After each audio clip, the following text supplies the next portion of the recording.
पुण्यापाठोपाठ नागपूरमध्ये मद्यधुंद कार चालकानं तिघांना उडवलं। 23 वर्षीय नाझनीन शेख आणि तिच्या एका महिन्याच्या बाळाची प्रकृती गंभीर।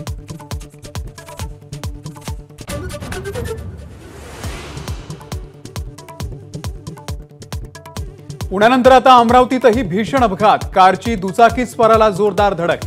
अपघातामध्ये दुचाकी स्वाराचा मृत्यू तर आरोपी अजूनही मोकाट।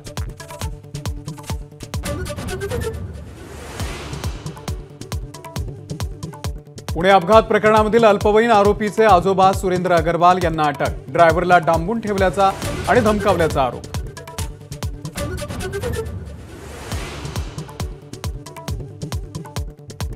डोंबिवलीमध्ये स्फोटाला 45 तास उलटल्यानंतरही एनडीआरएफचं शोधकार्य अजूनही सुरूच। अद्याप घटनास्थळावरती मानवी अवशेष सापडत असल्यानं दिवसभर शोधकार्य सुरू राहणार।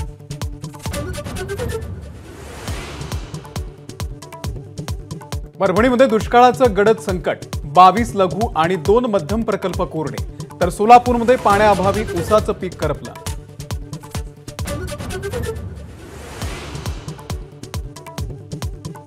मुंबईकरांवरती पाणी कपातीचं संकट। 30 मे पासून 5% तर 5 जून पासून 10% पाणी कपातीचा निर्णय।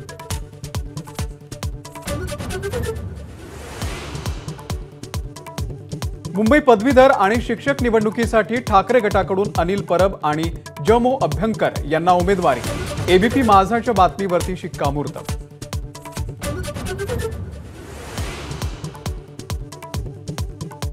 निवडणुकीच्या 6व्या टप्प्यामध्ये 58 जागांवरती मतदान सुरू। राष्ट्रपती द्रौपदी मुर्मू आणि गांधी कुटुंबीय सोबतच अरविंद केजरीवाल यांनीही बजावला हक्क।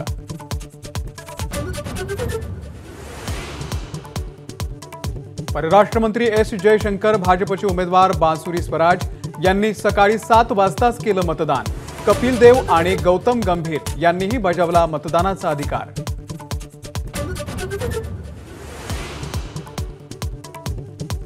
काँग्रेस पक्ष देशविरोधी राजकारणामध्ये येऊ पाहणारी एक संपूर्ण पिढी त्यांनी संपवली। एबीपी माझाच्या विशेष कार्यक्रमात कंगना रनौतची टीका।